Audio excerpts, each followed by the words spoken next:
Bonjour, nous allons voir comment aller sur Teams de chez vous ou bien aller sur Teams du lycée mais sans passer par l'application locale. Donc, vous êtes chez vous, par exemple, et vous voulez aller sur Teams pour mettre des devoirs, mettre des cours pour vos élèves. Donc, vous allez ouvrir donc un navigateur, quel qu'il soit, donc soit Chrome, comme c'est le cas ici, soit Firefox, soit Internet Explorer, ou plus près de nous, Edge, ou encore Safari si vous utilisez un Mac. Donc, vous ouvrez votre navigateur, comme celui-ci. Donc, moi, voilà la fenêtre qui apparaît. Vous allez dans la barre d'adresse, tout en haut, et vous entrez office.com. Et vous faites entrer. Donc, automatiquement, donc, la fenêtre suivante apparaît. Avec, si jamais vous avez déjà été par Internet pour aller sur votre compte Office 365, vous avez déjà votre nom d'utilisateur qui apparaît. On va voir après ce qu'est l'utilisateur. Et donc, vous allez faire connexion. Moi, je suis déjà enregistré sur mon ordinateur, donc il ne me propose pas le nom d'utilisateur. Il faut savoir que si jamais vous avez cet écran-là, il faut toujours choisir compte professionnel ou scolaire, mais c'est si jamais il vous le propose. Donc normalement, vous, la première fois, il va vous demander votre nom d'utilisateur. Donc le nom d'utilisateur, c'est votre adresse courriel du lycée, à savoir le prénom, point le nom, arrobase, stcharles-ste3.org. Donc ici, pour moi, c'est denis.bellier, arrobase, stcharles-ste3.org.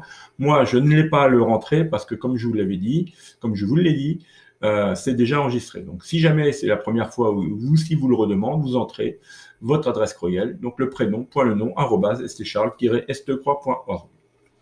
Vous allez cliquer sur suivant et là, il va vous demander d'entrer votre mot de passe. Donc, c'est le mot de passe qui est associé à votre adresse courriel ou encore le mot de passe que vous avez sur votre session informatique qui vous permet d'aller sur les ordinateurs du lycée, donc qui est composé généralement pour les nouveaux enseignants ou ceux qui ont changé leur mot de passe de 8 caractères et pour les plus anciens de 4 caractères. Ceci est aussi valable pour les élèves qui est le mot de passe de 8 caractères.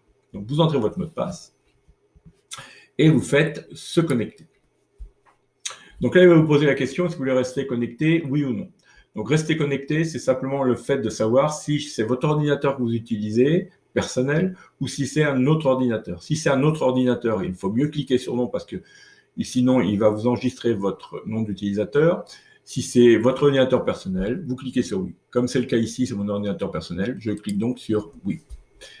Aussitôt, j'ai donc un tableau de bord qui apparaît, donc qui me rappelle que je suis bien sur Office 365. J'ai les icônes qui correspondent aux applications que je peux lancer sur gauche. Au milieu, au centre, j'ai toutes les applications que j'ai déjà utilisées avec Teams. Et pour ceux qui le souhaitent, vous pouvez ici installer le pack Office, à savoir en local, à savoir Word, Excel, PowerPoint, etc., etc. Nous, ce qui nous intéresse, c'est donc le menu sur gauche avec toutes les applications que l'on peut lancer. Donc, vous avez Word, comme je vous le disais, Excel, PowerPoint. Donc, ça, ce sont des applications dites en web, mais qui sont assez limitées en termes de fonctionnalités. Si vous voulez avoir le plus de fonctionnalités, il faut mieux l'installer en local. Par contre, pour utiliser Teams ou Outlook, l'application web est suffisante. Donc, si jamais vous allez aller sur votre messagerie personnelle, vous cliquez sur Outlook et automatiquement, vous avez votre messagerie du lycée qui apparaît avec tous vos messages qui vous ont été envoyés ou si vous avez sûrement envoyé, que vous avez envoyé. Pour passer d'une application à une autre, j'ai mon petit menu en haut à gauche composé de 9 points et si je clique dessus, j'ai les autres applications qui apparaissent. Nous, ce qui nous intéresse, c'est d'aller donc sur Teams. Donc, je clique sur Teams et automatiquement, j'ai cette fenêtre qui apparaît parce que vous n'êtes pas en local. Donc, soit il vous propose de télécharger l'application. Si jamais vous voulez vraiment l'utiliser en local de chez vous, ça peut se comprendre, mais je vous rappelle que c'est quelque chose qui est assez lourd et donc qui peut ralentir votre ordinateur.